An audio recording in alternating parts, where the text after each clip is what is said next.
Morning, glory, America. Bonjour, hi, Canada. Good morning, everyone. It's Hugh Hewitt on Monday, May 18, in the year of the plague 2020. And I can finally begin a week with just pretty much relatively good news everywhere. And I mean relatively because we're not going to ever forget the last 9 weeks. But the tide has turned on this virus, at least for what looks like the foreseeable summer. And given science and the success of science over the last couple of weeks, I'm feeling more optimistic about the fall. Where do we stand? Well, 1.5 million cases in the United States, 1,467,000 to be specific. 88,754 people have died in early death because of the virus. So the death toll is 88,754. I've been diving into the statistics this morning, though, and in the week ending May 9th, a week ago, right? So the weekend's on Saturday, and we won't have the CDC data for a few days on last week. But the week ending May 9th, only 2,311 people died. Now compare that to the previous week, 6,464 died. The previous week, 10,760 died. The previous week, 14,077 died. And the week that ended 4/11, that was the worst week of all. 14,287 people died. The first week of a death was February 8th, 2020. And at the end of February, 7 people died. At the end of March, 32 people died. The end of the first week in March, 32 people died. So we went from 32 people dying the week of March 7th to 14,287 people dying the week of March 11th. So that was the week of the month of our plague. And the plague continued to rampage for 4 weeks thereafter. Again, 14,287 died the week that ended 4/11, 14,000 the week of 4/18. This is all CDC data. And but we've also begun to crunch incidence and prevalence data.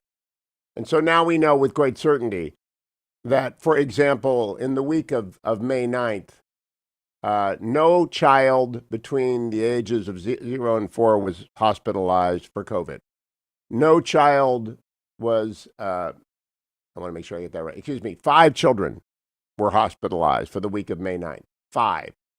13 children in the entire United States under 17, between 5 and 17. So a total of 18 children in the entire United States were hospitalized for COVID that week. In fact, of everyone under the age of 50, only 560 people were hospitalized. Not last week, but the week before last. It has become a disease of the elderly. 65 plus, nearly 800 people hospitalized. But even that number is down radically.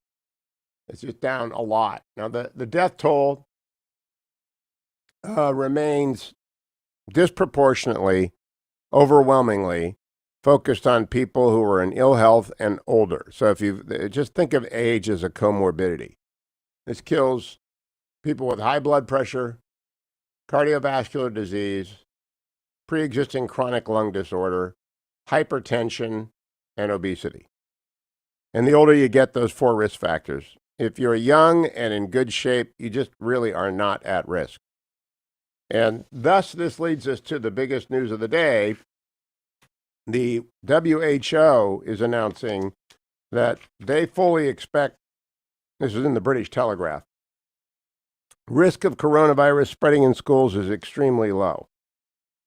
Coronavirus does not spread widely in schools, according to a major study which is being considered by government advisors, British paper. The research looked at 18 infected teachers and students in 15 schools and found that despite them coming into contact with 863 people at the schools, only 2 were infected.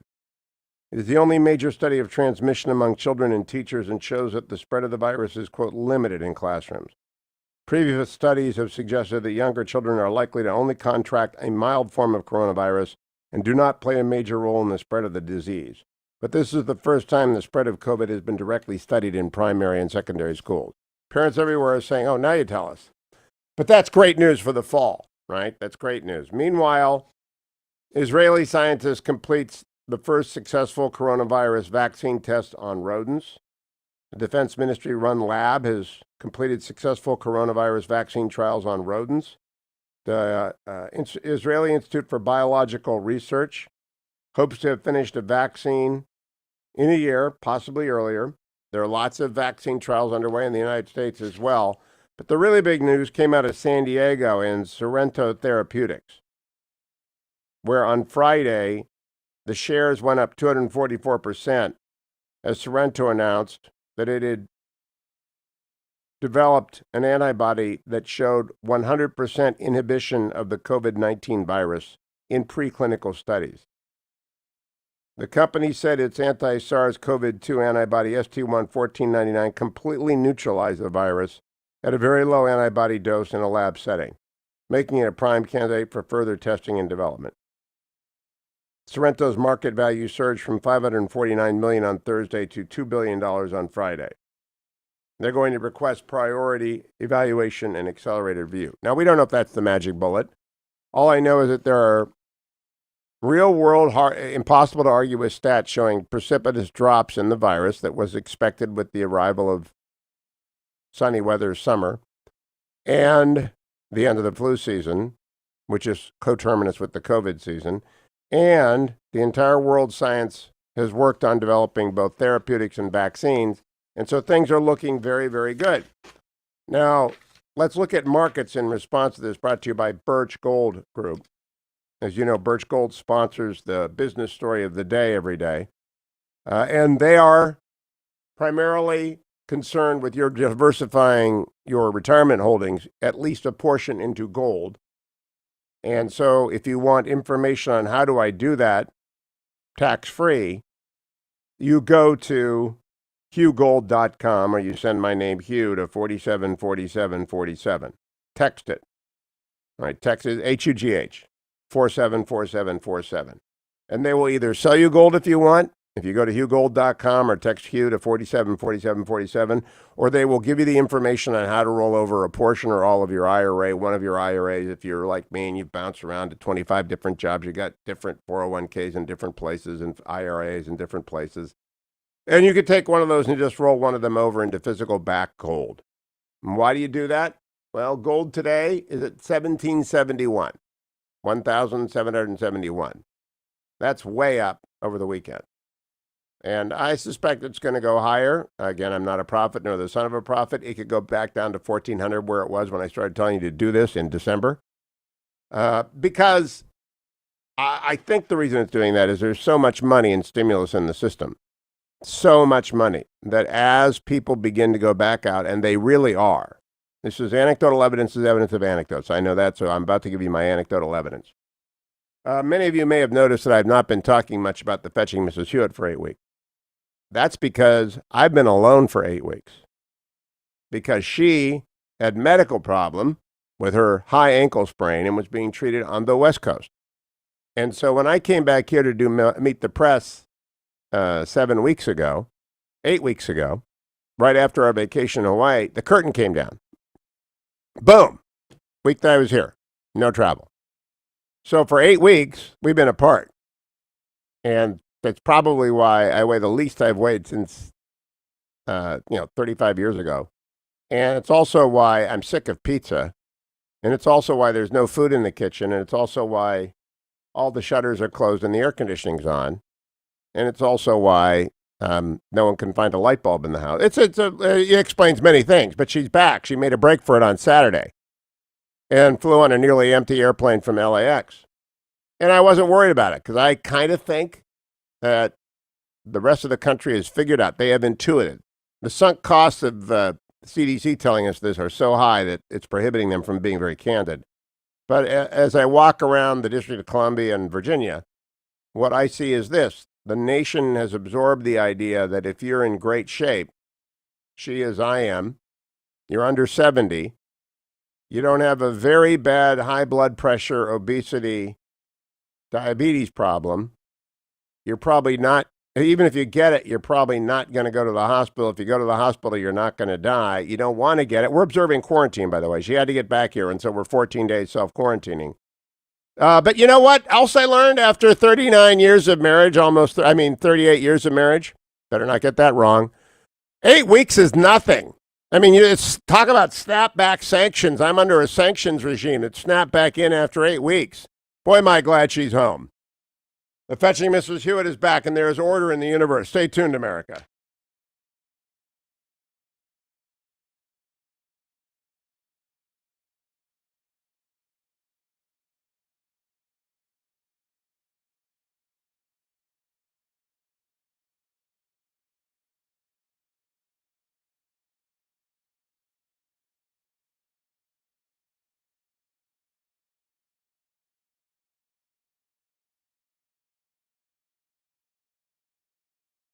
Virus was spawned in Wuhan Virus was spawned in Wuhan province.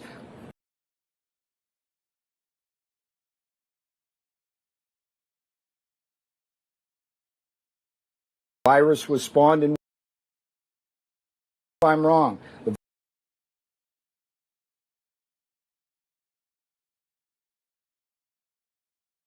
The virus was spawned in Wuhan province.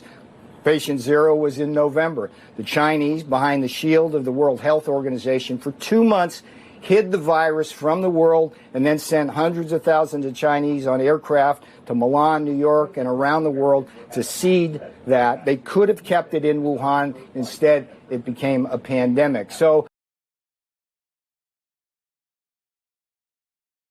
A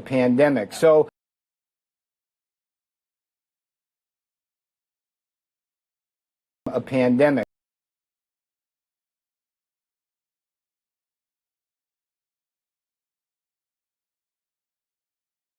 Well, let me give Rahm a little lesson since he invoked my U.S. attorney. The virus was spawned in Wuhan province. Patient zero was in a pandemic.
Welcome back, America. It's Hugh Hewitt. I spent the last 2 days of bachelorhood, 8 weeks of bachelorhood. It's something else. I'll have to write a book about that. The fact is, though, I've been trained well over 38 years, and it all snaps back in. all the honeydews, and that's okay because I love my wife so much. I'm so happy she's back. I'll make the adjustments quickly, but I'm in food prison, right? Like I've been eating cold pizza forever and not really paying much attention to fruit and vegetables and that kind of stuff. But getting my exercise, so that's all that matters. Because what else am I going to do? All I do is run and walk. But I knew she was coming back, so the TV would eventually be repossessed. And so I watched the No Direction Home by Bob Dylan over 2 days, the 2005 PBS documentary that lasted 225 minutes that Martin Scorsese did. And then I watched the Rolling Thunder Review documentary, which is really not a documentary because he mixes it in fiction and fact into it, on Saturday, waiting for it to land. And so I just got all my music documentary out of my system. And it was a terrific way to get ready, but boy, am I glad she's back. But I didn't get to see Peter Navarro on with George Stephanopoulos yesterday, clearly the most important interview of the weekend. And this is what Peter had to say bluntly about the PRC, more specifically the Chinese Communist Party, cut number 16. The virus was spawned in Wuhan province. Patient zero was in November. The Chinese, behind the shield of the World Health Organization, for 2 months hid the virus from the world and then sent hundreds of thousands of Chinese on aircraft to Milan, New York, and around the world to seed that. They could have kept it in Wuhan. Instead, it became a pandemic. That's just blunt. It's a blunt force object. That's what Peter Navarro is. Can we play it again? He's laying responsibility directly where it belongs on the Chinese Communist Party. Cut number 16. The virus was spawned in Wuhan province.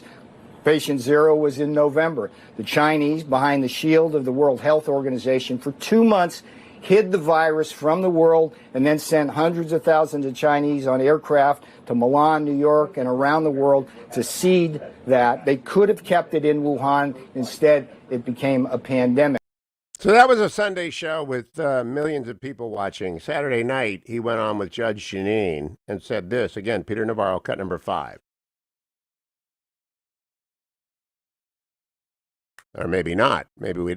It's look, I don't think it matters because I think personally that the virus was spawned in a P4 weapons lab. Don't forget, Janine, there are no coincidences in China. That ground zero patient in Wuhan was within yards of that P4 lab, and the bats that were in the wet market were not the same that spawned this virus. The nearest bat that matches to the genetic code of that virus was 800 miles away in the caves that the bat lady used to go to bring viruses back to the P4 weapons lab. So yeah, you got me going tonight. But this whole thing, look, American people, look, okay. The fact that China's coming in and trying to steal the vaccines. Peter is not a China fan. But Dan Sullivan, senator from Alaska, was pretty blunt on Fox News with John Scott, cut number 3.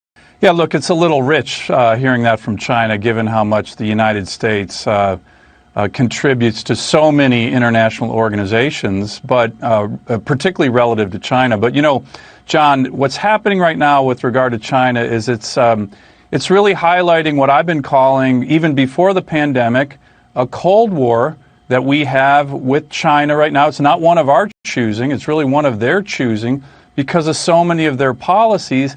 And I think this pandemic really highlights the need for our government to focus on how we deal with the long-term geostrategic challenge of China. Dan Sullivan is absolutely right. In the meanwhile, go to givingmask.com/Hugh. If you want to order the kind of masks that are going to be routine for many, many months. Good news does not mean the end of wearing masks. In fact, masks in markets are going to be required pretty much everywhere for a long time. Get your masks from givingmask.com/Hugh. And for every box of masks you buy, they donate a mask to a frontline worker in need. Givingmask.com/Hugh. Givingmask.com/Hugh. I'll be right back, America. Stay tuned.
Welcome back, America. It's Hugh Hewitt.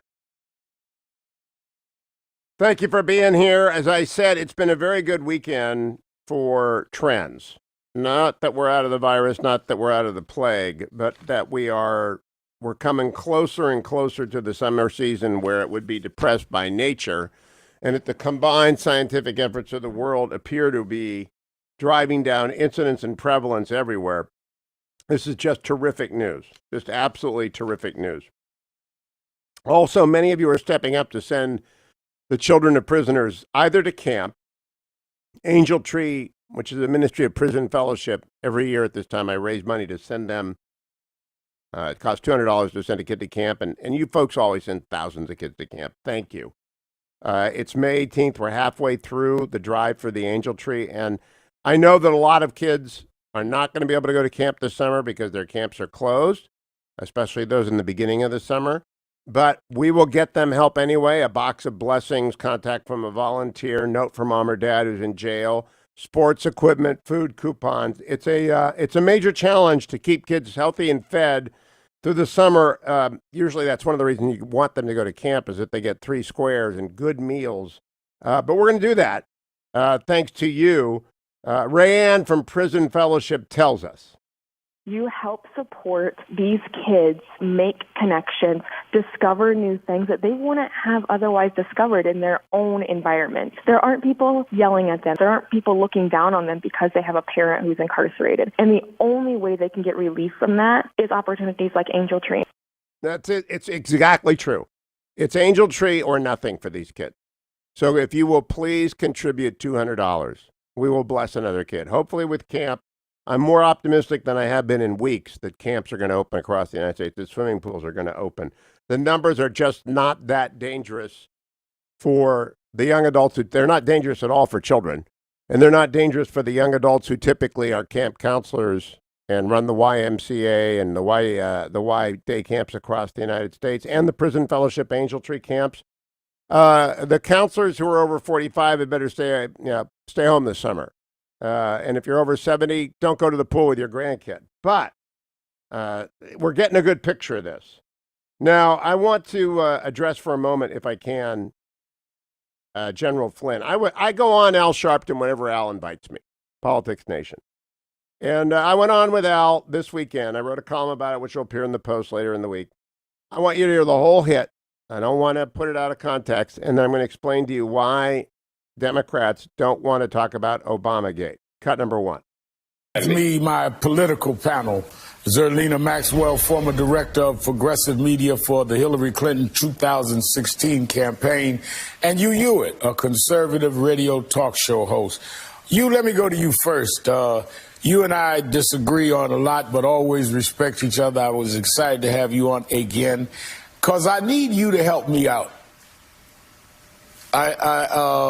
I need to hear from you. What is Obamagate? The president refers to Obamagate and won't define it. Maybe you can help me out.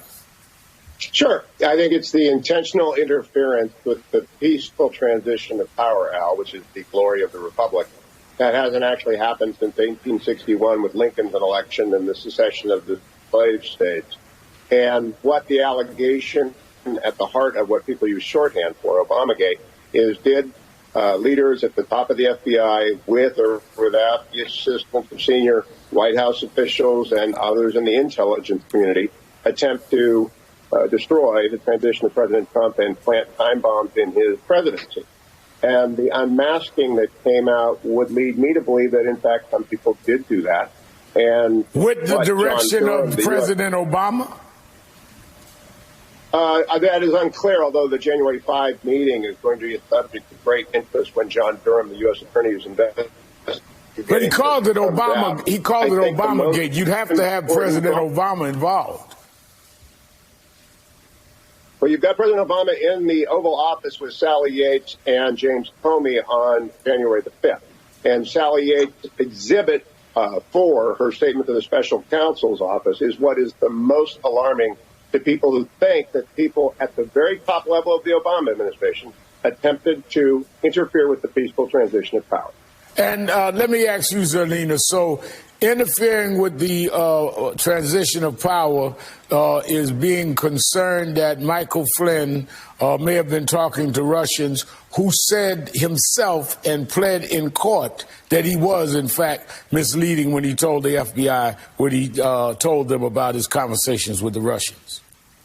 There's no conspiracy if the allegations are true. Michael Flynn admitted that he did what is alleged. Obamagate is essentially a new birtherism. It's essentially a Stop right man. there. You see, that's not an answer. If you contrast what I said, which is it's the intentional interference with the peaceful transition of power, the glory of the republic, with Zerlina, there's no conspiracy if the allegations are true. Obamagate is the new birtherism. Those are non sequiturs. They're also irrelevant because the allegation is not true. That is what Flynn is arguing in court. And the evidence I proffered, the January 5 meeting, which is not disputed by anyone, the Exhibit 4, the attachment of Sally Yates' interview by the special counsel's office, is not in any way controverted by anybody. It's a simple fact. This is what has happened. All right. So Obamagate is real. It's not going away, but there is an attempt by Zerlina and others, Jonathan Capehart is another, to make it radioactive by alleging that those who use it are engaged in birtherism, which of course I think is an absurd theory. And birtherism was always absurd. You never heard it on this show. Not once, not one time did I think. I always thought it was nuts. And the idea that you can make radioactive the intentional interference with the peaceful transition of power by labeling it something is not intellectually very serious. It's not really an argument. Let me play for you, if I can, Judge Ken Starr on Fox News with Griff Jenkins talking about why Michael Flynn, the decorated war hero general, is being mistreated by Judge Sullivan so grossly, cut number 2. Yes, it's inappropriate. I think it's unlawful. In our system of government, the decision whether to prosecute and to drop a prosecution is entirely vested in the Justice Department and ultimately in the Attorney General. So it's inappropriate. I think it's unlawful. And it's unlawful, by the way, under the law of the D.C. Circuit, in which Judge Sullivan sits. Let's look at very briefly, what Attorney General Barr, who I know to be a person of integrity, did. When serious questions were raised about the legitimacy and the lawfulness of General Flynn's prosecution by the Bob Mueller team, he appointed a very respected United States attorney from St. Louis who had been unanimously confirmed to the United States Senate to take a fresh look at all the new evidence that's come in, evidence that apparently had been withheld from General Flynn's defense lawyers. And he then came to a conclusion and a recommendation and gave it to the Attorney General, namely, the prosecution never should have been brought in the first instance. The Attorney General accepted that. It's his responsibility. And with all due respect to Judge Sullivan, he's overstepping his bounds here. And Judge Gleason was right 8 years ago in saying it would be an abuse of discretion for him not to accept the plea that had been entered into or to dismiss the charges that had been previously brought. Well, you laid out so well. I want to ask you, though, Judge Starr, if that exculpatory evidence had been given to Flynn, could the government have met its burden of proof in the case? I don't think so, because as I've read this motion to dismiss filed by Attorney General Barr through the United States Attorney, no. The interview in the White House on January 24th, first of all, the agents did not think that General Flynn was lying. But at a legal matter, that's the factual matter, but as a legal matter, the elements of the offense of a false statement to the FBI was not met, or they were not met, because of this very important thing, materiality. Right. Even if there had been a false statement, it was not that terribly material or relevant to the prosecution. So the charges never should have been brought, and this has been a terrible injustice to General Flynn. Okay, so that's the small part. The bigger part is, what the hell was going on at Justice in the White House and Sally Yates being cut out by Comey and the president and the vice president involved with unmasking? What's going on when 39 people request within the space of 3 weeks the identity of General Flynn? What is going on? That's Obamagate. And Ron Johnson was on State of the Union with Jake Tapper. He wanted to make sure everyone knew that the Justice Department had been politicized. Cut number 11. What I'm very heartened by is we finally have a logjam broken in terms of Congress getting information to conduct our oversight. You know, I've been on this case really in some way, shape, or form since March 2015 with the Hillary Clinton email scandal, which kind of morphed into the whole Russian collusion because the same cast of characters. But what just got released, because I had a staff member that went down into the secure area of the Senate, went through the FISA report with a fine-tooth comb, found 4 footnotes that completely rebutted the main text of the FISA report, showing that the FBI knew full well that the Russian disinformation was actually part of the Steele dossier, and the FBI knew it. The FBI knew full well that there was no collusion by the end of January, and yet they engineered through James Comey the appointment of a special counsel. Right. There is an awful lot of unanswered questions that need to be answered, and it's going to require transparency, yes. So I am all for transparency. I think the American people need to deserve and hear the full truth, and that's what I'm going to try and get. So what you hear Ron Johnson saying there is that it was all set up.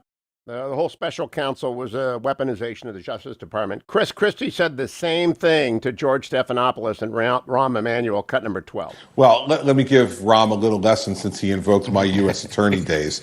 The first thing you don't do is allow FBI agents I passed the bar now. To conduct themselves in the way these folks did.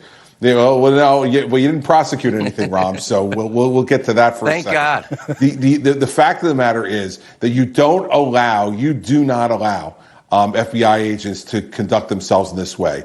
You don't allow them to go in there and set a perjury trap, which is what they did. Now, I've said all along that Mike Flynn is wrong for having lied to the vice president, and I don't know how he explains that, but he'd have to explain that to Mike Pence himself. But what we're seeing here, and believe me, I've been a victim of it, and people in my administration have been a victim of it also.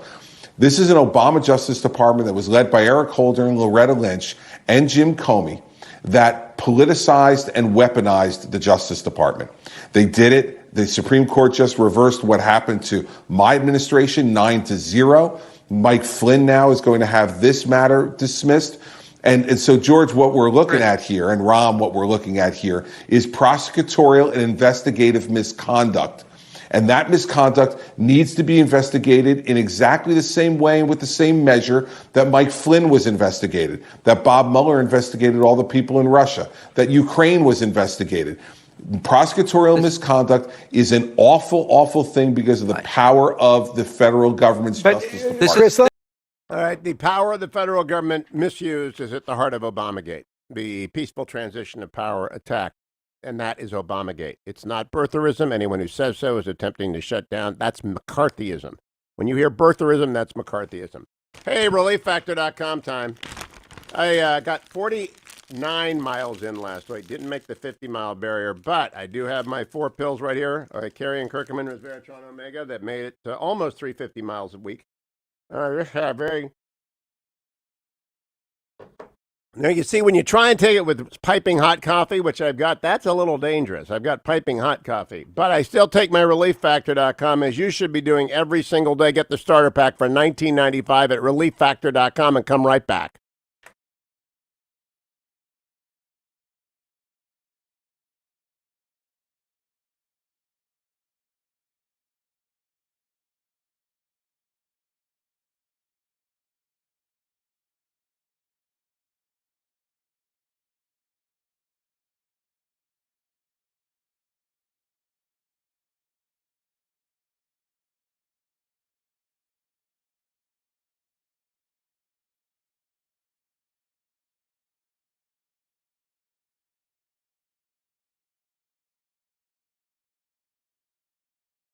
Yellow.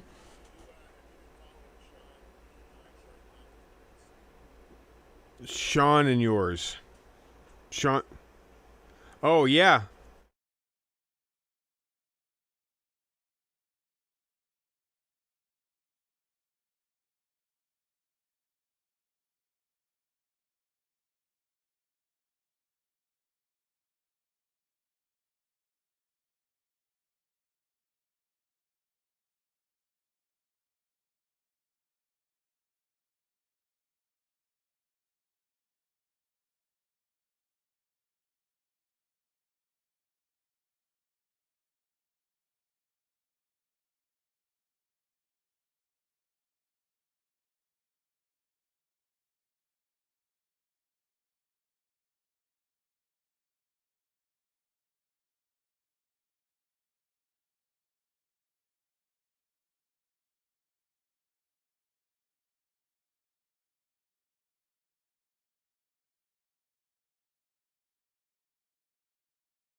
Reporting from the front lines. And she scooped everybody. She got to sit down with the president last week. It's always big news when one-on-one with the president happens. Good morning, Salena. How are you?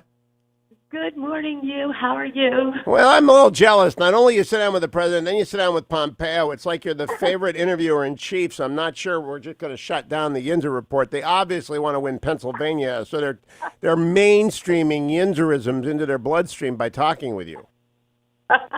Pretty soon you're going to hear the president say, "How Yin's doing? How Yin's doing? He's going to have a terrible town in his back pocket." He could lose Ohio if he goes that far, you know. Ohio's pretty red, but he could lose. Tell the audience about meeting the president, the theater of it. Where was it? How long you talked to him? Was it on the phone? Was it in person? What happened? So it was in Allentown, Pennsylvania, which is about 5.5 hours east of Pittsburgh. Left my house at 4 a.m. Got there at around 10 in the morning. Already, even though the president wasn't set to speak until about 2 o'clock, there's about a mile and a half, it's hard to measure at that point, of people just spontaneously lined up to greet the president, which was not something I was expecting. There were maybe 5 protesters at the most, but just, a good mile of people on both sides of the road waiting to meet him. It was at a factory, Owens and Minor. It was not really a factory; it's just a distribution center, and they are one of 5 companies that were tasked in distributing surgical masks and gowns and medical equipment across the country. The president got there, I think he got there about 1 o'clock, and he toured the factory, and then he came over to talk to me. And, so did you have to keep 6 feet apart? Did you have to do social distancing? Yeah, they had it marked on the floor where we stood. And, I had a mask on. And he was, I will say this, he was in an incredible mood. I have this thing about presidents. I've written this before. They're like, all of them, they're like these majestic lions, right? And when they're out in the wilderness, meaning when they're out in the country, they are at their best. They glow. They look proud. They look happy. But when they're in the White House, it's almost like they're caged. And you saw that difference in the president when I was talking to him. He was incredibly happy. It was one of the first times he's been out since this began. He was incredibly happy to be talking to people, to be engaging with people, to be able to talk to the workers there and thank them for all that they have done to make sure that people have that healthcare workers have this equipment, and he is ready to go. If you read the interview, you can catch all my work at SalenaZito.com. If you read the interview, you can tell that he is ready to go, not only to run the country, but he's also ready for this election in November. Was this Thursday or Friday, Salena? This was Thursday. I interviewed Pompeo on Friday. That's what I thought. Now, when you say, how does he feel about winning Pennsylvania? Because if he wins Pennsylvania, the election's over. He felt really very good about it. He made sure that he told all of his staff that I was the one that knew he was going to win in 2016. And he asked me how I felt about it. I told him to come back to me in July, but because that's you organizer, you're setting up your second interview already when you got your first one on. I know what you're up to. You got to work it. So what did he say after you gave him your assessment? He was really, again, he was incredibly happy. And also, I think that's the best I've ever seen the president look. He looked like he's lost some weight. He just looked, maybe it was just because it was the first time he was out, but he looked great. And in terms of those polls that say Pennsylvania is tilting towards Biden, do you believe them? This election will probably be close in places like Pennsylvania, just based on voter registration. Having said that, when I drove out to interview him, I took one back road, and then when I drove back, it was another back road. And if you thought there were a lot of signs in 2016, it has got nothing with like what's going on right now. And again, I know that signs don't vote, but when they're homemade and it's a different level of intensity, and so I think that it's looking to be just about the same as it was in 2016. Salena Zito will be following your every column, exclusives with both the president and the secretary of state last week, because she's a good reporter and a superb writer, and everything she does is at salenazito.com. I'm tired of just linking to one or the other of the papers that she writes for. Just go to salenazito.com. I'll be right back, America. Stay tuned. Thank you, Salena, to the Hugh Hewitt Show.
Morning, Glory America. Bonjour, hi, Canada. Greetings to the 400 affiliates listening to the Hugh Hewitt Show. I'm inside the Beltway per usual.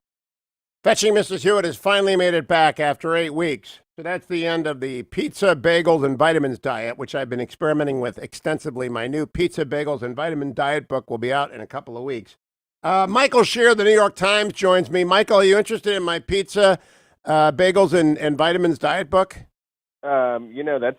That sounds good. Although I got a new ice cream maker over the weekend, so I've been experimenting with ice cream. So maybe we can add ice cream to that. Well, I would have. I don't go into stores, and so I'll have to add that to my Instacart account. Michael, let's do a little anecdotal survey. Anecdotes are evidence of anecdotes. I've got anecdotal evidence is evidence of anecdotes. Is one of my favorite sayings by a colleague of mine at Chapman Law School, clerk for Justice Douglas. Anecdotal evidence is evidence of anecdotes. So we can't carry it too far. My anecdotal evidence is Americans are pretty much done with the quarantine business if they are not elderly, frail, or otherwise ill. What do you think?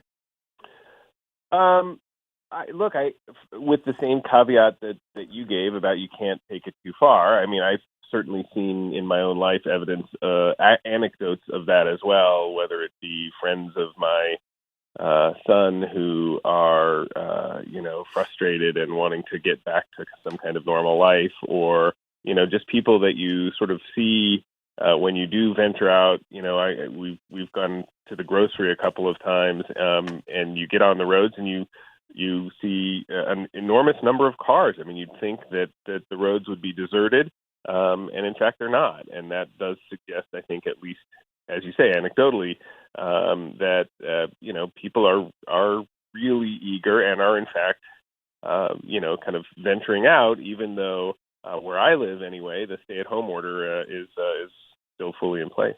The Fetching Mrs. Hewitt, pursuant to law, you're allowed to travel to join your family, went through LAX and Reagan.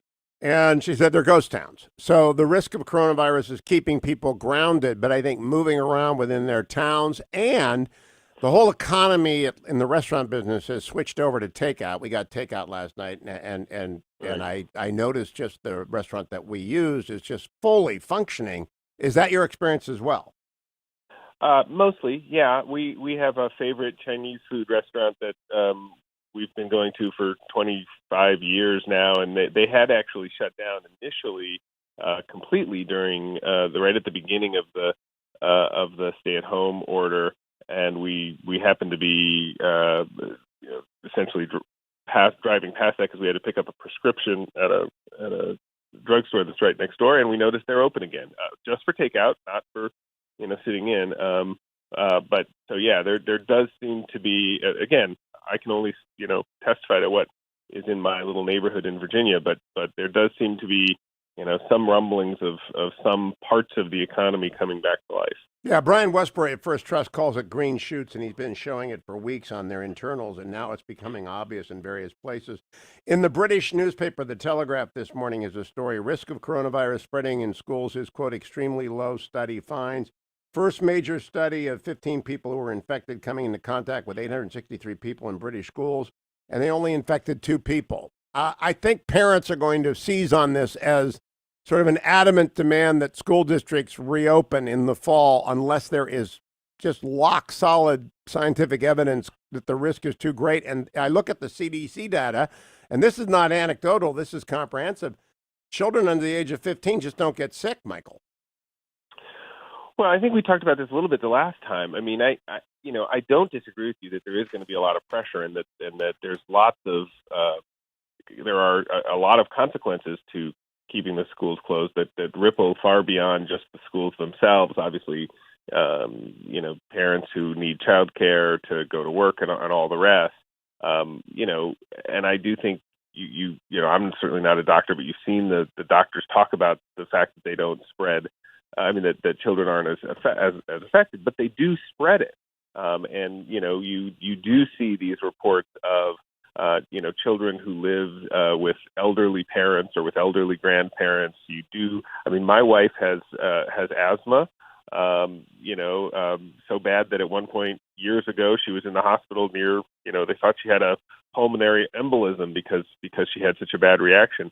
And so, the idea if we had little kids at the time, that we would want the kids to go back to a setting where there's hundreds, if not thousands, of other children, potentially interacting and bringing it back. That would be scary. And, so I don't know, what's interesting, imagine, I know a mom of young parents who has melanoma, and I'm not sure that she's going to let her kids go to school because she has to be treated for it. I'm not sure, but I think America will make those decisions without the benefit of government edict. That's where I think we will be in the fall. By the fall, I think we will say, here are the risk factors, here are the risk pools, here's what you might want to adopt. You might want to go homeschooling if you're a risk factor. If you've got an elderly grandparent living with you, you're gonna have to factor it in. But we are a free society, and we will make those decisions on our own. I'm very optimistic about this, and I think the decentralized approach is going to be far superior to, say, the experience in Michigan. I have no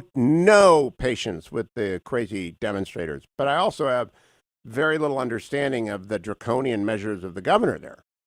Yeah, I think the only question, I can see that, that playing out the way you suggest. I do think that in some cases, schools are a good example. Schools are government facilities, essentially, right? And the employees, for example, the teachers that work there are government employees. And my wife, as we've talked before, works at a state university. What happens when the professors don't want to come back because they're scared of teaching, because they're of a in a higher risk group, or a public school where the school teachers don't want to necessarily come back, or they don't all feel safe to come back. I think government is going to have to address some of those questions. Now, as you say, do they address it in a one-size-fits-all way? I live in a state of Virginia that is very diverse. You have some, highly urban, dense areas like I live in. You have some highly rural areas, kind of on the other side of the state. Does everybody have to make the same decision? But government is going to have to grapple with this, I think, in a way that is, different than simply washing their hands of it and saying, we'll just let the locals decide. I actually think we're going to end up letting the locals decide. I live in Virginia as well, in the Commonwealth, and the fact is they got to get these kids, especially kids who must have learning, back into school situations so they get fed and learn. And it's just an inevitability. University level, I don't know. We'll see. Mike, before we run out of time, I want to ask you, as Al Sharpton asked me on Saturday, what is Obamagate? Well, look, I think Obamagate is another one of these,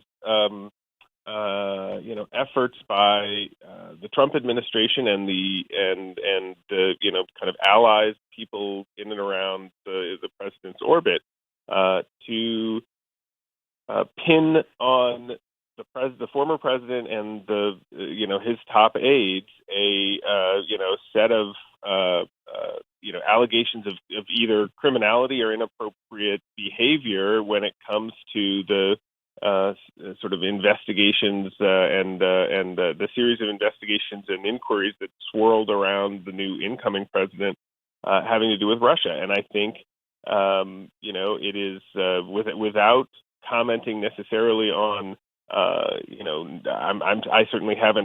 That's not been an area of my reporting that I've done a lot of investigative reporting in. But I think that's not the point for the president and his allies. The point for the president and his allies is to cast aspersions and doubt on the former president and that team as a way of gaining political advantage, especially in the election.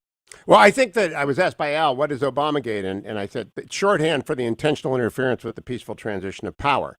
And there is a lot of different aspects to that intentional interference, some of which we know, Jim Comey, Andrew McCabe, Peter Strzok, the trumped-up case against Flynn, and all that. But there's another part of it, which is the insinuation that this was intentional and driven by senior intelligence community officials and perhaps aides in the White House. But it is not, in my view, birtherism. Do you think it's the same as birtherism?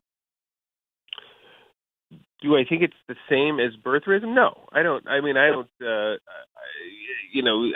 There may well be some people who are motivated by that sort of privately and using, but I don't think any criticism of the former president is automatically birtherism. That's what, and that's where we are. We see the hard left attempting to turn a charge of Obamagate into a charge of birtherism. They're not at all alike, but the attempt to convert A into B is not alchemy. It's McCarthyism of the left. That's what I think. But Michael, come back next week and continue the conversation. I hope everyone in Team Shear is feeling good. Stay tuned, America.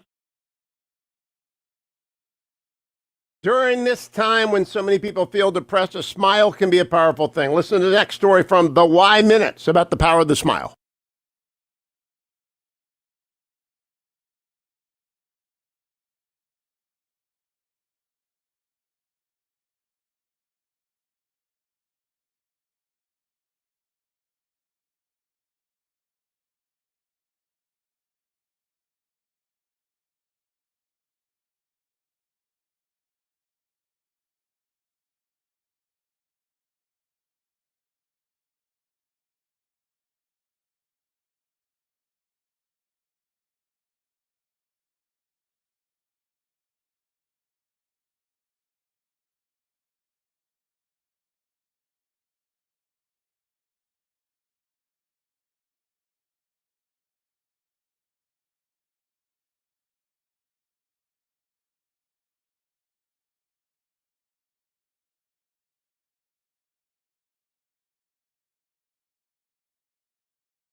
Welcome back, America. It's Hugh Hewitt.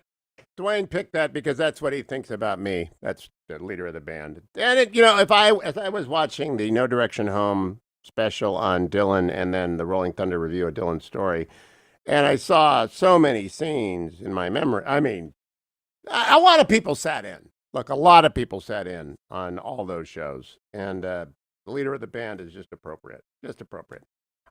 Business story of the day is brought to you by AndrewandTodd.com. Andrew Del Rey, Todd Avakian, standing by as the real estate market, which slowed down a little bit in March, has zoomed back to life because interest rates are as low as they have ever been. And I mean, it never really dropped below 3/4 of its normal pace, but it's back at its spring level as people have adapted the techniques of buying and showing homes virtually. I think it may be certain efficiencies have been achieved that will never leave. They were forced on the buying and selling of real estate, but the refinancing of it and the saving of money, never has the need been so extraordinary. And AndrewandTodd.com are there for you. Andrew, I've known for 25 plus years. Good friend, dear friend. Bible study with me for years. I've known Todd Avakian for 8 years. And you can call them at 888-888-1172. They're with Sierra Pacific Mortgage. They lend you the money. They don't broker you or send you out your information. They never use your information for other than getting you a loan that you need, the refinance you need at these extraordinary rates. So give them a call at 888-888-1172. Light crude is at $32 a barrel this morning and rising. That means it's just people are beginning to see the economy come back after America, which is the driver, the engine of the world economy, is reopening slowly but steadily. Overnight in Japan, stocks are up 0.5%. In Hong Kong, they're up 0.5%. With markets open in England and Germany overlapping American markets, up 2.35% in England, 2.8% in Germany. They're so far ahead of our markets. I have no idea what our markets will do by the close of 4 o'clock today in the East, 1 o'clock in the West. But I'm pretty confident that the world has looked at these stories, like Sorrento Therapeutics in San Diego, announced on Friday that its anti-SARS-CoV-2 antibody STI 1499 demonstrated 100% inhibition of SARS-CoV-2 virus infection in an in vitro virus infection experiment at a very low antibody concentration. So they got a killer drug, they think. Killer drug. That's a long way from an announcement of a test tube killer drug to the distribution as a therapeutic to hospitals. But it ain't that long when the whole world is waiting for it. If they've got it, no wonder they went up 244% in value on Friday. That doesn't happen very much. Well, it does happen occasionally in the biosector. I don't invest in the biosector. I only own Amazon because I don't know enough about biologics and therapeutics to bet on companies doing that. But I've seen it enough over the years to understand that occasionally startups and small companies hit home runs like this. And I don't know anything about Sorrento, but I know that news just made terrific sense. John Kennedy, by the way, was on Fox News with Maria Bartiromo. I just got to play this because I love it. It sums up the Democrats' cash for cannabis bill, cut number 13. It's $3 trillion for one thing, every penny of which we would have to borrow. That's $3,000,000,000,000,000,000,000. It's not going to pass the Senate, nor should it. My fellow Republicans in the Senate have tried to see things from the Speaker's point of view, but we can't get our heads that far up our rear ends. And I think any fair-minded American would agree once they read the bill. Cash for cannabis is going nowhere. Cash for cannabis is not happening. Cash for cannabis is the dumbest thing. If you want America to be mired in the slough of despond for a decade, you will vote for Democrats this fall. You'll vote for Joe Biden. They will spend all of the future generations' money, and there will be nothing to show for it except cannabis distribution centers. Stay tuned, America. It's the Hugh Hewitt Show.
Very good weekend for trends. Not that we're out of the virus, not that we're out of the plague, but that we're coming closer and closer to the summer season where it would be depressed by nature, and that the combined scientific efforts of the world appear to be driving down incidence and prevalence everywhere.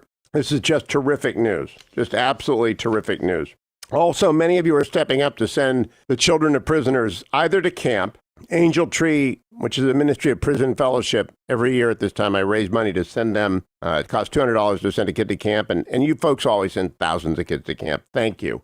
It's May 18th. We're halfway through the drive for the Angel Tree, and I know that a lot of kids are not going to be able to go to camp this summer because their camps are closed, especially those in the beginning of the summer. But we will get them help anyway. A box of blessings, contact from a volunteer, note from mom or dad who's in jail, sports equipment, food coupons. It's a major challenge to keep kids healthy and fed through the summer. Usually that's one of the reasons you want them to go to camp, is that they get 3 squares and good meals. But we're going to do that thanks to you. Rayanne from Prison Fellowship tells us. You help support these kids make connections, discover new things that they wouldn't have otherwise discovered in their own environment. There aren't people yelling at them. There aren't people looking down on them because they have a parent who's incarcerated. And the only way they can get relief from that is opportunities like Angel Tree.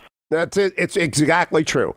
It's Angel Tree or nothing for these kids. So if you will please contribute $200, we will bless another kid. Hopefully with camp. I'm more optimistic than I have been in weeks that camps are going to open across the United States. The swimming pools are going to open. The numbers are just not that dangerous for the young adults. They're not dangerous at all for children. And they're not dangerous for the young adults who typically are camp counselors and run the YMCA and the Y day camps across the United States and the Prison Fellowship Angel Tree camps. The counselors who are over 45 had better stay home this summer. And if you're over 70, don't go to the pool with your grandkid. But we're getting a good picture of this. Now, I want to address for a moment, if I can, General Flynn. I go on Al Sharpton whenever Al invites me, Politics Nation. And I went on with Al this weekend. I wrote a column about it, which will appear in the Post later in the week. I want you to hear the whole hit. I don't want to put it out of context. And then I'm going to explain to you why Democrats don't want to talk about Obamagate. Cut number 1. Me, my political panel, Salena Maxwell, former director of progressive media for the Hillary Clinton 2016 campaign, and Hugh Hewitt, a conservative radio talk show host. Hugh, let me go to you first. You and I disagree on a lot, but always respect each other. I was excited to have you on again, because I need you to help me out. I need to hear from you. What is Obamagate? The president refers to Obamagate and won't define it. Maybe you can help me out. Sure. I think it's the intentional interference with the peaceful transition of power, Al, which is the glory of the republic. That hasn't actually happened since 1861 with Lincoln's election and the secession of the slave states. And what the allegation at the heart of what people use shorthand for, Obamagate, is did leaders at the top of the FBI, with or without the assistance of senior White House officials and others in the intelligence community, attempt to destroy the transition of President Trump and plant time bombs in his presidency. And the unmasking that came out would lead me to believe that, in fact, some people did do that. And with the direction of President Obama? That is unclear, although the January 5 meeting is going to be a subject of great interest when John Durham, the U.S. Attorney, is investigating. But he called it Obama. He called it Obamagate. You'd have to have President Obama involved. Well, you've got President Obama in the Oval Office with Sally Yates and James Comey on January the 5th. And Sally Yates' exhibit for her statement to the special counsel's office is what is the most alarming to people who think that people at the very top level of the Obama administration attempted to interfere with the peaceful transition of power.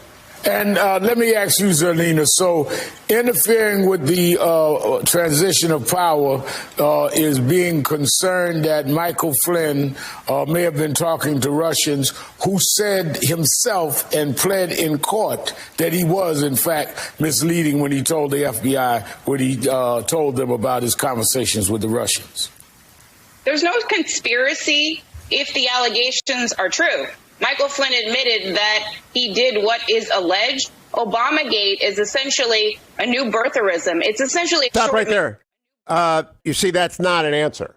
If you contrast what I said, which is it's the intentional interference with the peaceful transition of power, the glory of the republic, with Zerlina, there's no conspiracy. If the allegations are true, Obamagate is the new birtherism.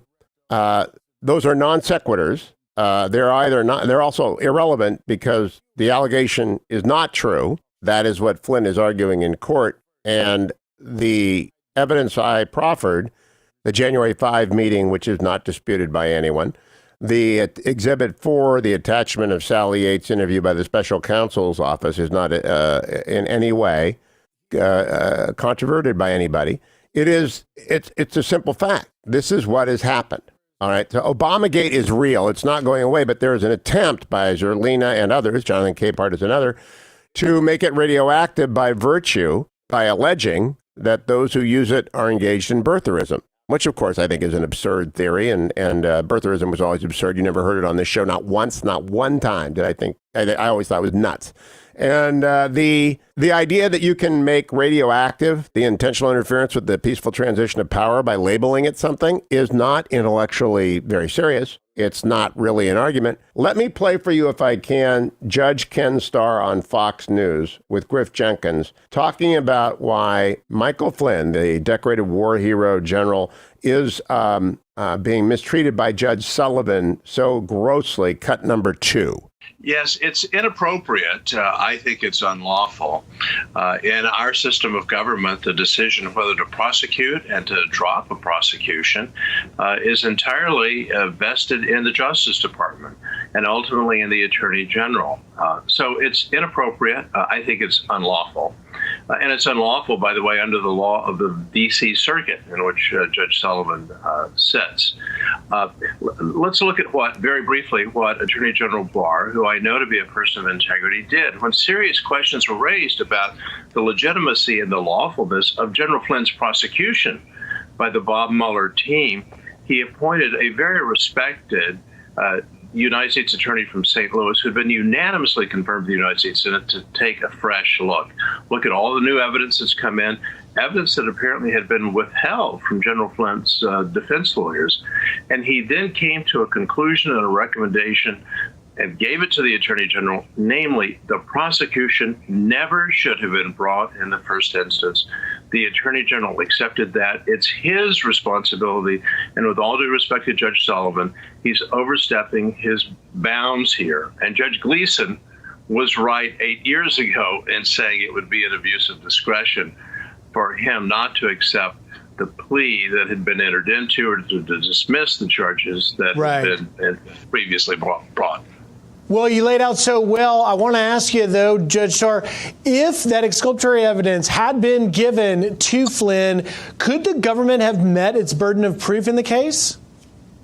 I don't think so, because as I've read this motion to dismiss filed by Attorney General Barr through the United States Attorney, no. The interview in the White House on January 24th, first of all, the agents did not think that General Flynn was lying.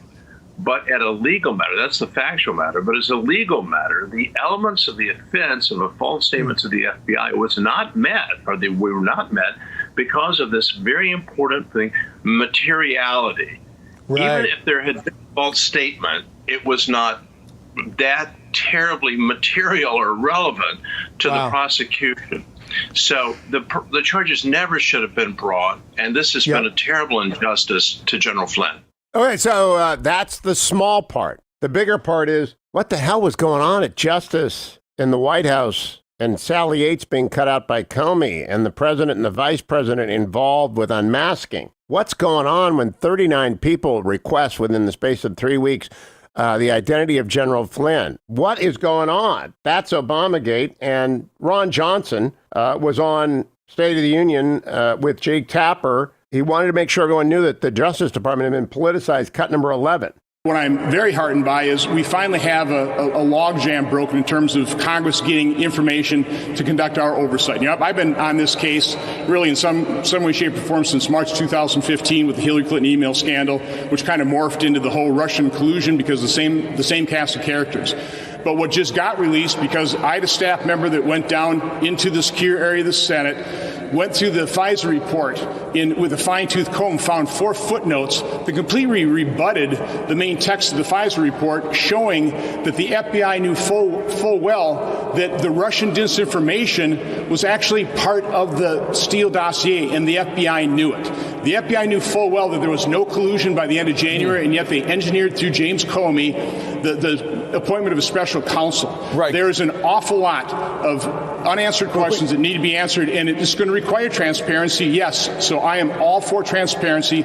I think the American people need to deserve and hear the full truth, and that's what I'm going to try. So what you hear Ron Johnson saying there is that it was all set up. The whole special counsel was a weaponization of the Justice Department. Chris Christie said the same thing to George Stephanopoulos and Rahm Emanuel, cut number 12. Well, let me give Rahm a little lesson since he invoked my U.S. attorney days. The first thing you don't do is allow FBI I hope I passed the bar now. To conduct themselves in the way these folks did. You didn't prosecute anything, Rahm, so we'll get to that for a second. Thank God. The fact of the matter is that you do not allow FBI agents to conduct themselves in this way. You don't allow them to go in there and set a perjury trap, which is what they did. Now, I've said all along that Mike Flynn is wrong for having lied to the vice president, and I don't know how he explains that, but he'd have to explain that to Mike Pence himself. But what we're seeing here, and believe me, I've been a victim of it, and people in my administration have been a victim of it also. This is an Obama Justice Department that was led by Eric Holder and Loretta Lynch and Jim Comey that politicized and weaponized the Justice Department. They did it. The Supreme Court just reversed what happened to my administration, 9-0. Mike Flynn now is going to have this matter dismissed. And so, George, what we're looking at here, and Rahm, what we're looking at here, is prosecutorial and investigative misconduct. And that misconduct needs to be investigated in exactly the same way and with the same measure that Mike Flynn was investigated, that Bob Mueller investigated all the people in Russia, that Ukraine was investigated. Prosecutorial misconduct is an awful, awful thing because of the power of the federal government's Justice Department. All right, the power of the federal government misused is at the heart of Obamagate. The peaceful transition of power attacked, and that is Obamagate. It's not birtherism. Anyone who says so is attempting to shut down. That's McCarthyism. When you hear birtherism, that's McCarthyism. That is what I'll leave you with. It's time to tell you about ReliefFactor.com. What I think you get out of ReliefFactor.com is permission to go out and exercise in new ways because you're going to be sore.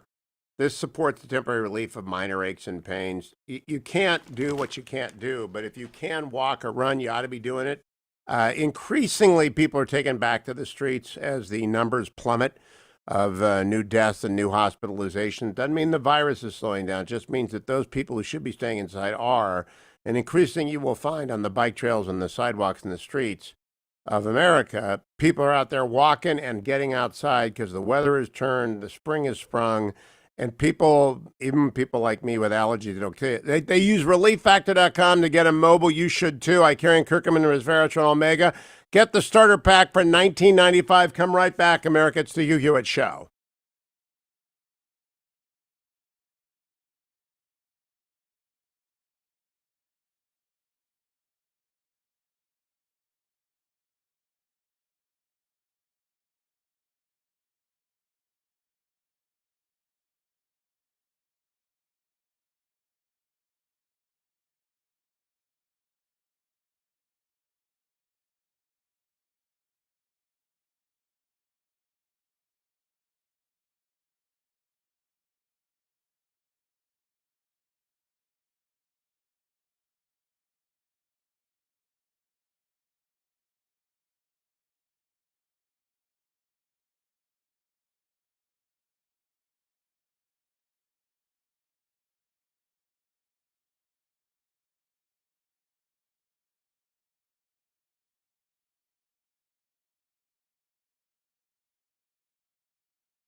Welcome back, America. It's Hugh Hewitt. How do I communicate to you that things are looking great in the United States? So much better than they were. Perhaps this is the best statistic. For the week ending May 9th, a grand total of 18 children in the United States were hospitalized because of COVID.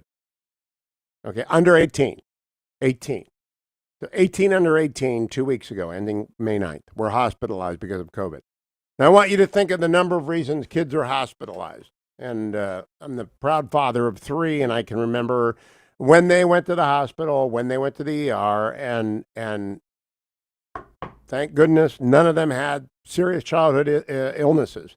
But there are so many more kids than that going to the hospital each week. It just does not impact children in the way that it impacts old people and people with underlying conditions, primarily cardiovascular disease. All right, so they had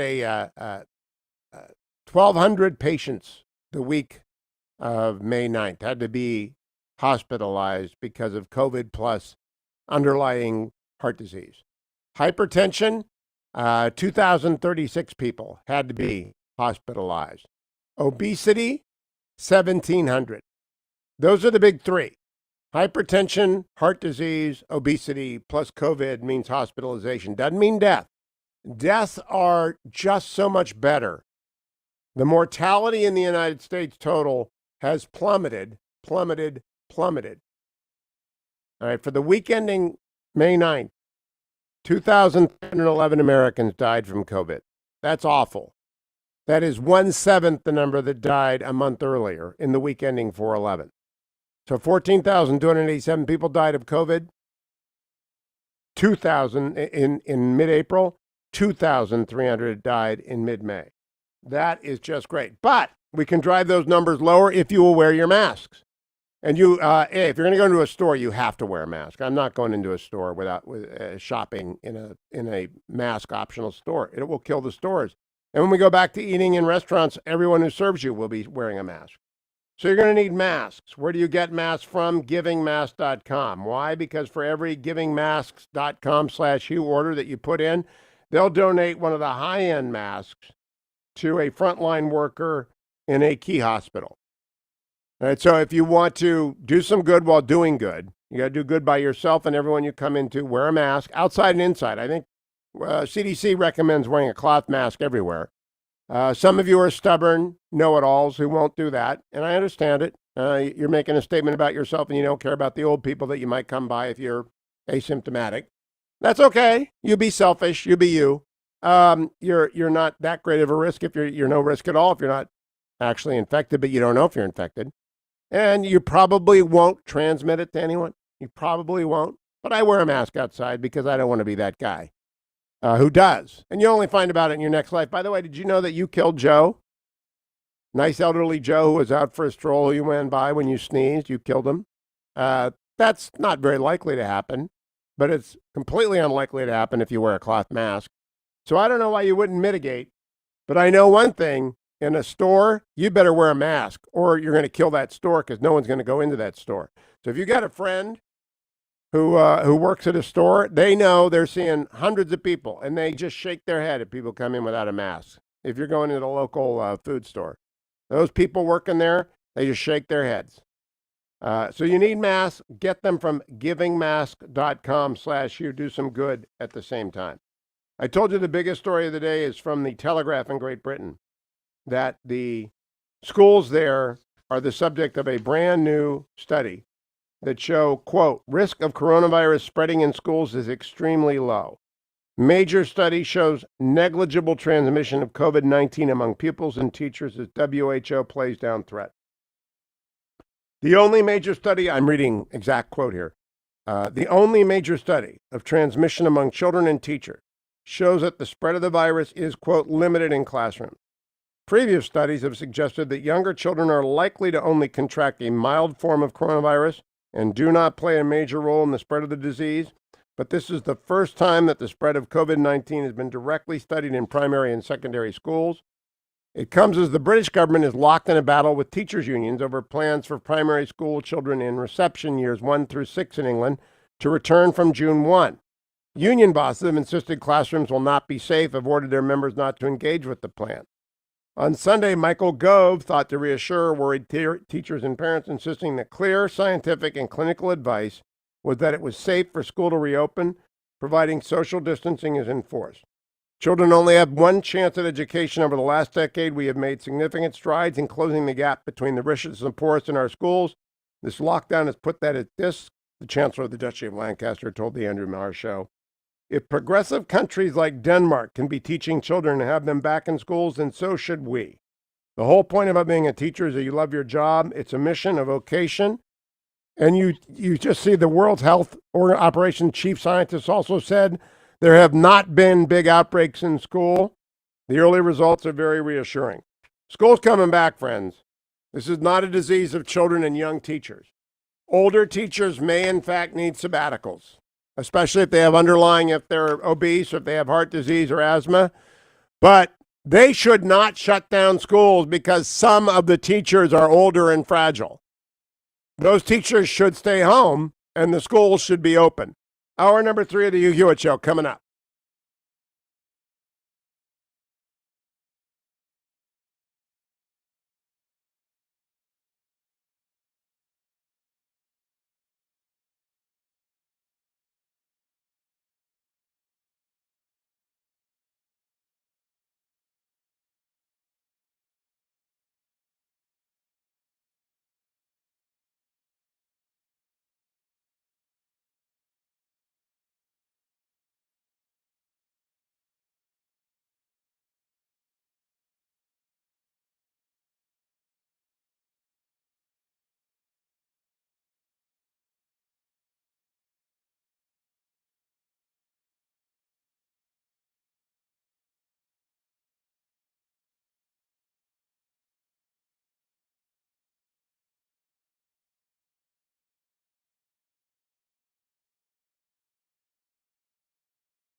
Morning glory, America. Bonjour, hi, Canada. Greetings to my 400 affiliates spread across the country and the globe. If you're listening online on YouTube, on Facebook, wherever, Instagram, welcome.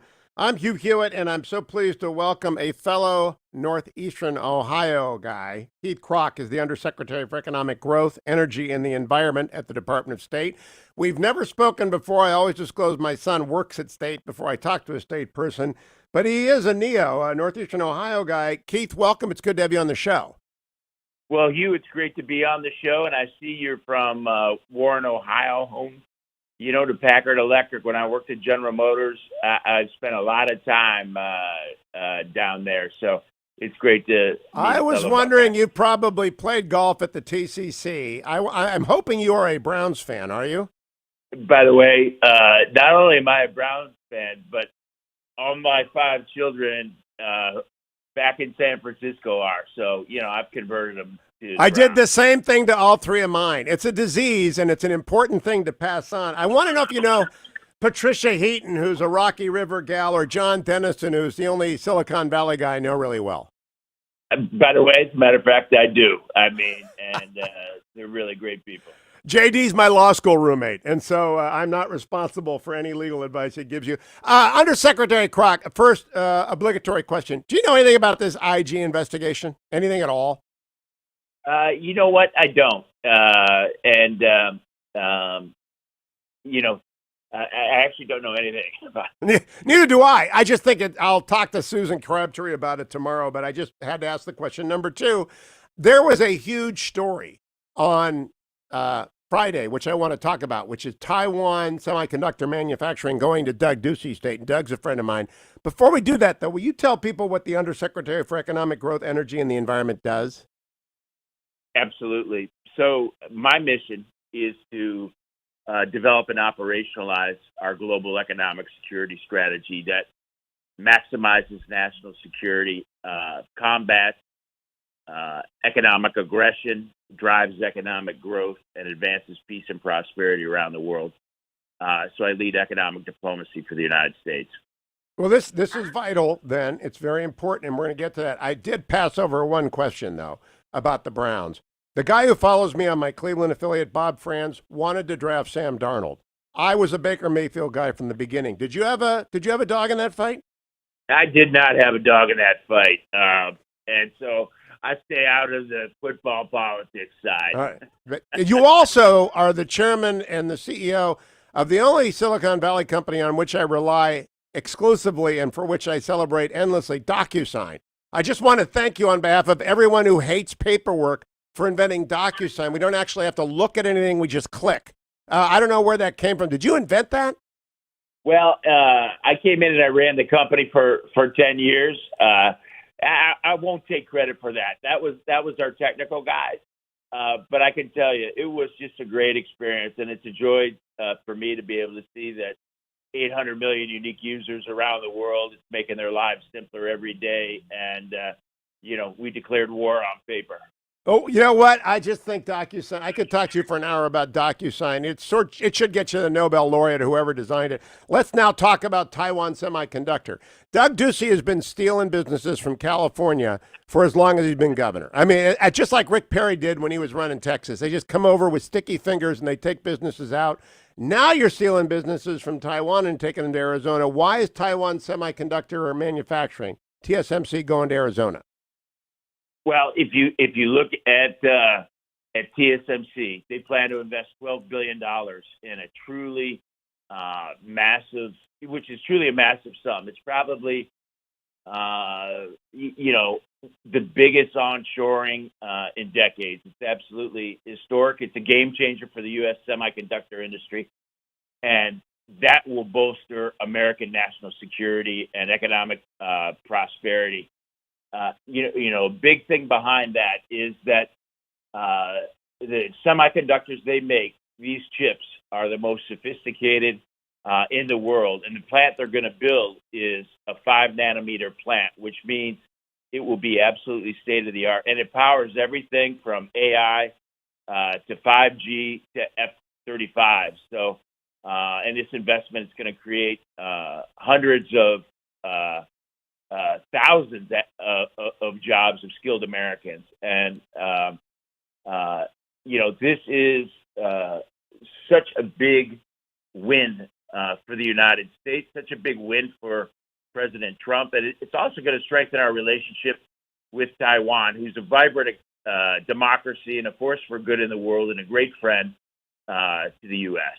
All right. So, Undersecretary Krach, when we do this, we get two great benefits. Not only the semiconductors, I'll come to 5G and Huawei in a second, but you have a roadmap for the return of everything. Pharmaceuticals, nuclear production of enrichment facility, everything. If you can bring back chip manufacturing, you've got a map to bring back everything. So how complicated is this map? How many twists and turns to get TSMC into Arizona?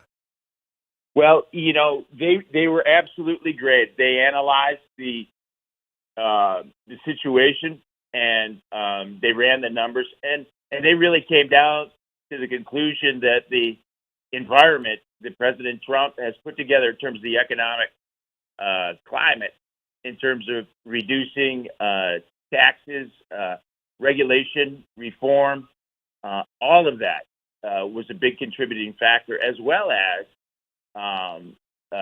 highly skilled workforce, and then also the research capabilities in the United States. And the state of Arizona did a great job as well in terms of providing incentives. So it was a total team effort, and it's part of what the State Department's working on along with key U.S. government partners in terms of striving to secure and diversify American supply chain. So, and this includes returning manufacturing in the U.S. and expanding, our base of international manufacturing partners. And that's really, right? They didn't go to California, Keith Krach. And I ask you this as a fellow Buckeye who left Ohio at the age of 22 and went to California for 30 years. They didn't go to California. Do you have any optimism that anything's going to go back to California the way that state is currently governed? Well, I've spent the last 30 years in Silicon Valley, and I can tell you it's an amazing place. It's a West Point of capitalism. It's a United Nations of people from all around the world. It's total meritocracy. It's a place where failure is looked upon as part of that learning experience. And the only way to be a failure is not to have failed. So it's a high-risk environment. And it's also, from a cultural standpoint, it's a land of give back and pay forward. And if you look at the genealogy of Silicon Valley, you can see one person who's mentored the other and all of that. So there's magic there. Well, I've spent some time with Peter Thiel, and I loved his book, 0 to 1. So I understand what you're saying. I think you're probably the only two Republicans to emerge out of the Silicon Valley. Am I right about that? Well, I think there's a lot of them out there. You just got to look for them. What I believe and the thing about Silicon Valley is that it's different temperaments, talents, and convictions. And I really believe that diversity of thought is the catalyst for genius. So that's what you have going on out there in Silicon Valley. This is off topic a little bit, Keith, but I want to ask you this because you know Warren, Ohio, you know Lordstown, you know Packard.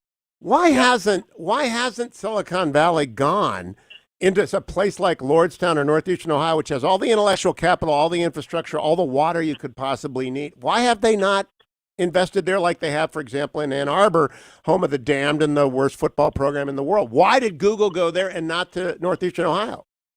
Well, I think that's a good question because I think Northeast Ohio is just an absolutely amazing place. The people are the salt of the earth, the friendliest, around, great human capital. And I think, I'm hoping it will out there in the future.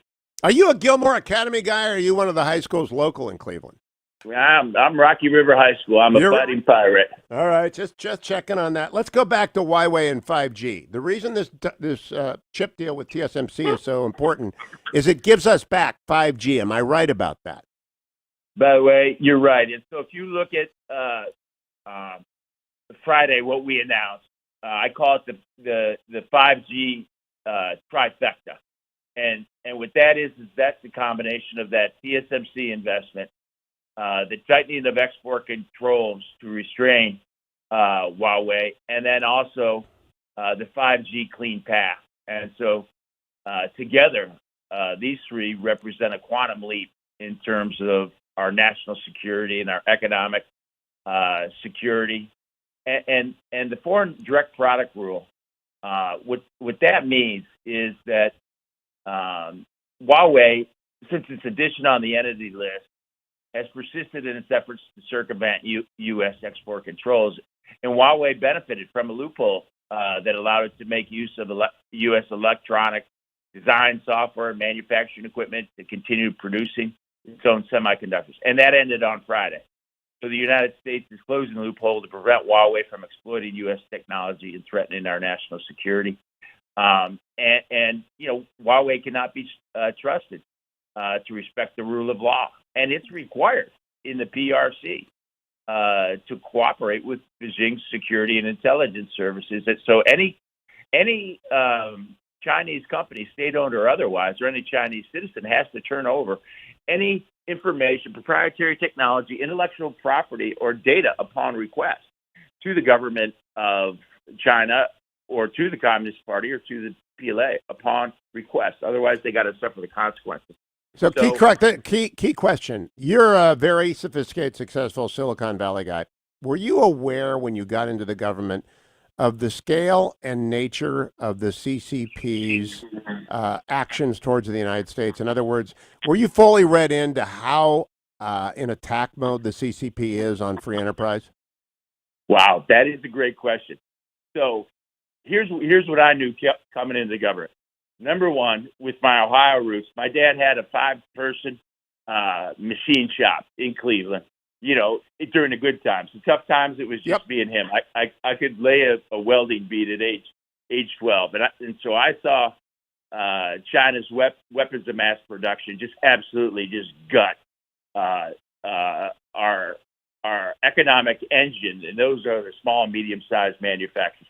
I also saw when I was the vice president of General Motors, you know, if you're going to build a plant over in China, you're not just handing the blueprints, you're handing them the process engineering skills, you're training their labor force. And then I saw out in Silicon Valley, I mean, I've experienced having my intellectual property ripped off.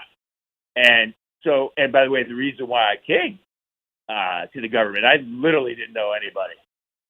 It was when I was running DocuSign, I went over to China because we had entered every major country, and I spent 2 weeks there. And I heard 5 of the top 7 Politburo, their rhetoric. I saw their technology, and I came to Washington. I just wanted to look in everybody's eyes and go, hey, do you understand that the country that has the best technology usually wins the war? And that's when I got asked to serve. Now, since I've been in, and what I see is beyond my wildest expectation. This is truly a malign regime that is hell-bent on global domination. You know, it's President Xi has stated by 2049 they want to be the dominant global superpower. And by the way, they've been in economic war with us for 40 years. And in Silicon Valley, we practice economic war, Krach, but we play by the rules because out there your integrity is everything. They do not. On that note, Undersecretary Krach, we are out of time, but come back because I think you just summarized what people need to know, that this is truly a malign regime, hell-bent on global domination. That's the takeaway from this interview. Good to have a Clevelander in the administration. Good to have a Buckeye calling the shots. Good to get manufacturing back to Arizona from Taiwan. Thank you, Undersecretary Krach, for joining me. Thanks so much, Hugh. It's an honor to be on your show. You take care. Come back soon.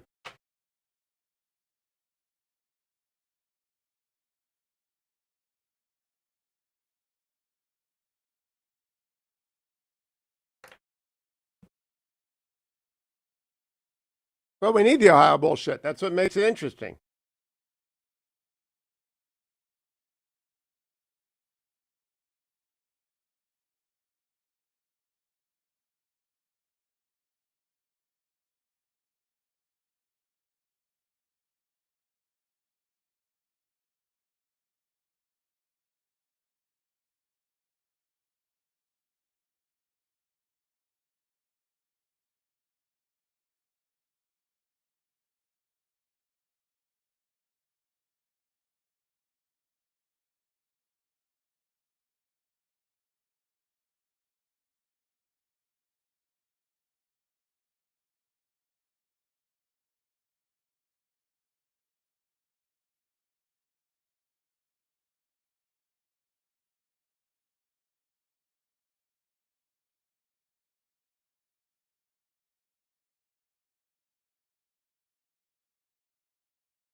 GOP leader Kevin McCarthy, who's feeling pretty good because he notched a couple of wins last week in California's 25th special election, Mike Garcia, up in Wisconsin in the 7th, and he got bipartisan opposition to the $3 trillion cash for cannabis absurd bill that Nancy Pelosi managed to get out of the House, but which is dead on arrival in the Senate. Leader McCarthy, welcome back to the Hugh Hewitt Show.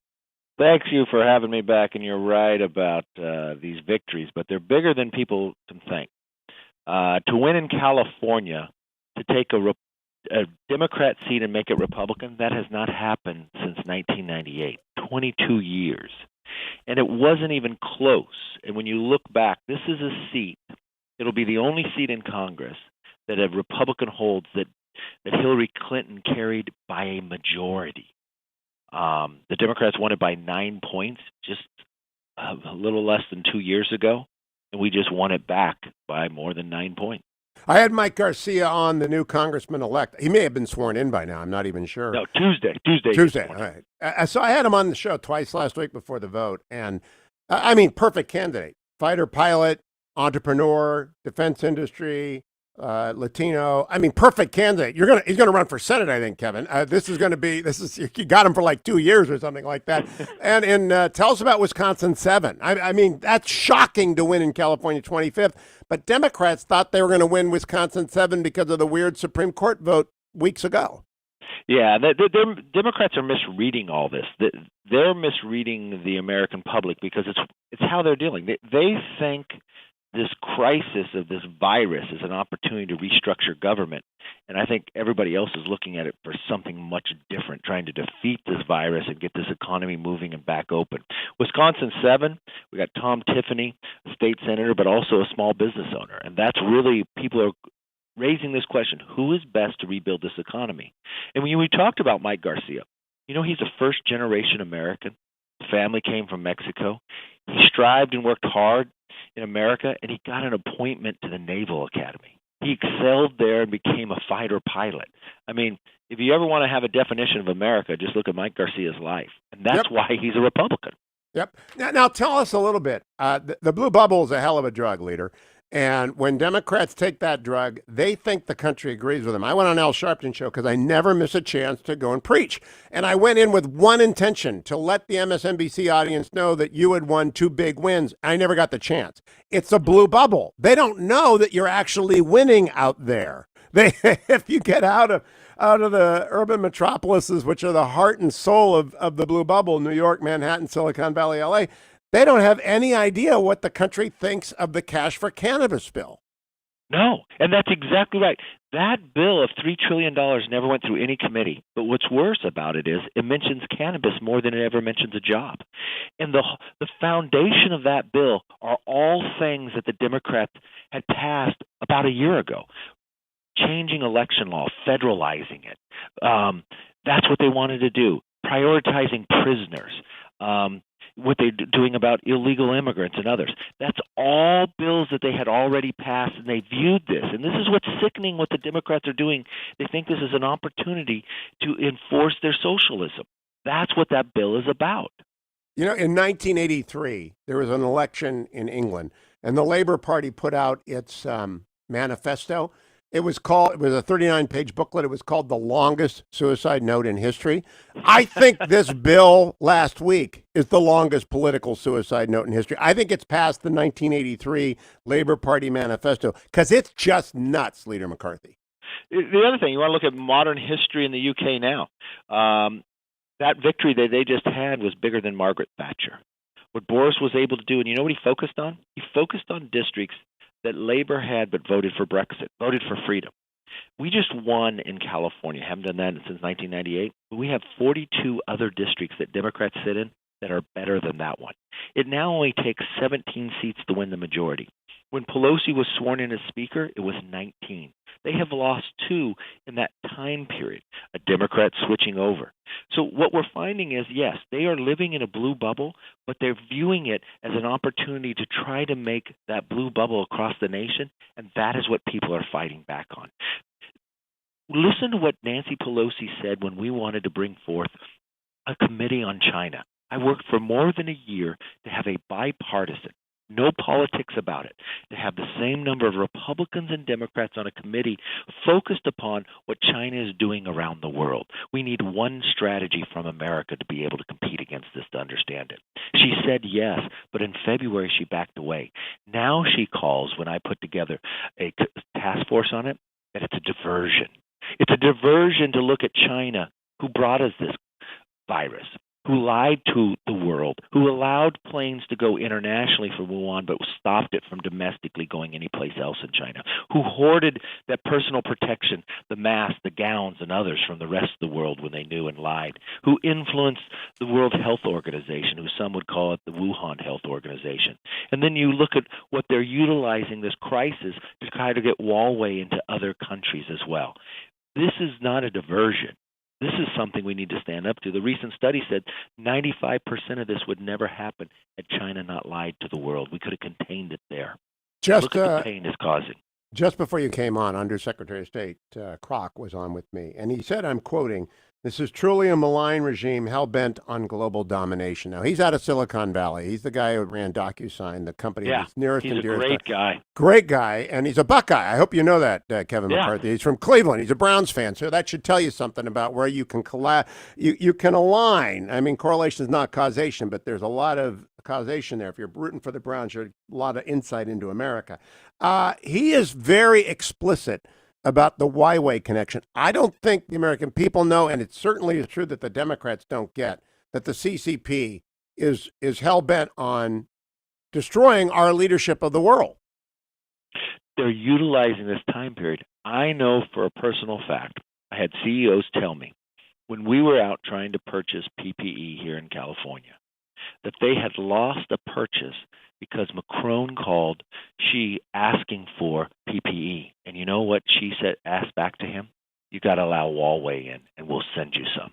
Even though France, when this first happened, sent that personal protection to China, they're selling it back to France and utilizing it to try to have greater control of a supply chain. And look, what do we have now? We don't make aspirin. We don't make vitamins. We don't make penicillin in this country because China controls the mechanism and the ingredients. Critical minerals and others. Look at Harvard. One of the top professors arrested just this year based upon being paid from China to look at these 1,000 mines that they're trying to steal across this country. And what are they doing now? Why the ingenuity of America continues to not only solve this problem for us, but for the world, our antibodies and our vaccines, they're hacking, trying to steal that, which actually slows down our ability to do it, which leads directly to more deaths. Now, Leader McCarthy, you got 14 Democrats to stand up against cash for cannabis. Your counterpart in the Senate, Mitch McConnell, the classic hedgehog and the fox. He's the hedgehog. He knows the one big thing, which is we will not get to recovery without liability protection unless we get tort reform, unless we absolutely protect businesses and Americans and colleges and universities and schools and governments from lawsuits by the plaintiffs' bar alleging causation for the virus, which, of course, all goes back to Wuhan, the WHO, and the PRC and the CCP. Is that, in your view, the undeniable must-have in any phase 4 liability reform? Yes, because they're going after not just our businesses, the universities, everything they'll sue. And every time the Democrats will stand with the trial lawyers. When we passed our very first supplemental dealing with this, we asked that we could actually have some protection for 3M, so we could have more masks, because they build different types of masks, some for within surgery, some for within commercial work, but can still be used. It would mean 30 million more masks. The Democrats said no. We had to wait until we got our second bill, till it became even a greater crisis, till when the Democrats would bend a little, because going against the trial lawyers, they will never will. And that's only going to harm and weaken our economy further if we don't. So let's talk briefly about the map in the fall. First of all, what's the big organization that you're using to raise money for the GOP? Well, takethehouse.com is the number one place we go to. This helps all members and helps the NRCC be able to get there. That is the best place to go, takethehouse.com. Takethehouse.com. So how does it look? How does the map? You went from 19 to 17. You're getting closer. Do you have 17? Do you have 20? Do you have 30 targets? How many targets have you got? Well, I believe if you're not willing to compete in every race, then you're not ever going to get there. The first measurement, do you have enough candidates? Normally, people only get 380. We've surpassed it. We'll have a candidate in almost every single seat, over 420.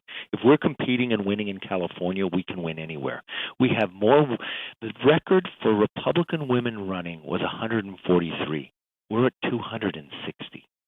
I believe in our most competitive races, we'll have more women than we have men in the competition after the primaries. We've got, if you look at from veterans, Wesley Hunt down in Texas, in Houston, he has a story like Mike Garcia. He went to West Point. He happens to be African American. He flew Apaches for 8 years. He's never been elected before, and he won the primary outright. Didn't need a runoff. He's ahead right now. Or you look at Young Kim out in Southern California, coming from South Korea. Or Michelle Steele, same story, coming from South Korea. We have an opportunity to tell American story, but understand who's best to stand up against China and who's best to rebuild this economy, which was the strongest one we've ever had prior to this virus. I believe the candidates that we have recruited are the ones that you're going to find. Now, President Trump seems genuinely optimistic about his reelection chances. I mean, genuinely. He's not just smiling and putting on a show, though he can obviously do that when he wants to. Am I correct in believing that he believes thoroughly he's going to win? Yeah, look, I'm just coming off going to Camp David with him this weekend. I've never known a person that has a stronger work ethic. It doesn't matter where he is or what time. This man is focused 24/7. And what's interesting here is you can take every measurement, and if you're not believing he can win, think of this: he is willing to travel. He's willing to work 24 hours a day. Joe Biden won't come out of the basement. Joe Biden's afraid to go even on television. It is a very clear story of which one is better to rebuild an economy. And if you look at and you take any polling that you want, Joe Biden is behind where Hillary was at this moment. President Bush, if you look at the current numbers, is ahead of where even Obama was at this moment. You mean President Trump? President Trump is ahead of where President Obama was? You said President Bush. Okay. I'm sorry. Yeah. President, really? He's better off in the polling? Yes. Wow.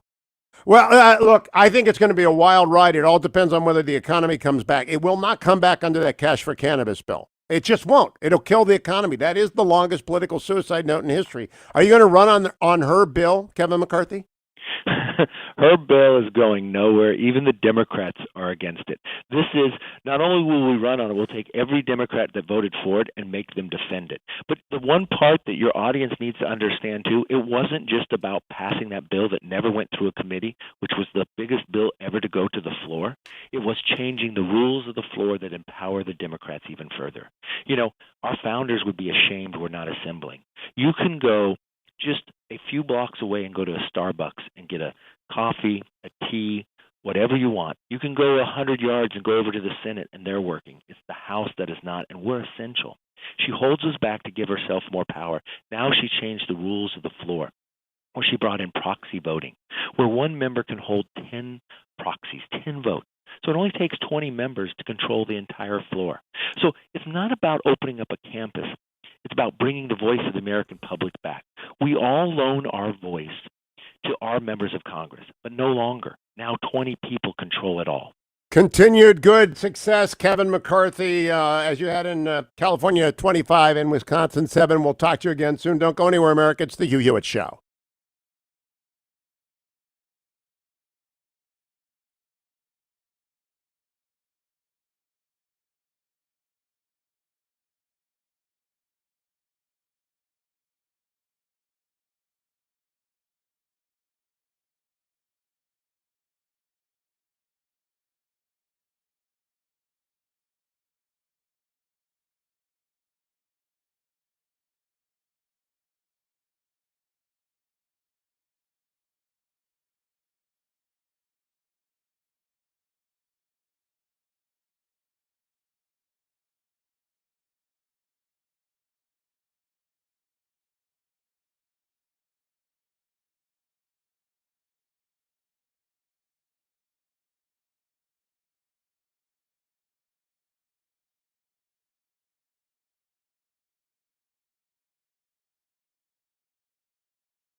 Welcome back, America. It's Hugh Hewitt. Washington Post just put up a story. Moderna, the Massachusetts biotech company leading the effort to create a coronavirus vaccine, announced promising early results from its first human safety test this morning. The company plans to launch a large clinical trial in July. This is the company, by the way, that just had one of its directors, Monsif Louis, step down to become the chief scientist for Operation Warp Speed, the White House initiative to speed up vaccine development. When you combine the vaccine progress there and in Israel, along with the therapeutic process from Sorrento, things are looking good. I'm joined by Tim Alberta of Politico Magazine. Follow him on Twitter at Tim Alberta. Tim, what would be the effect politically of an actual deployment of a vaccine and combined with successful therapeutics by the fall?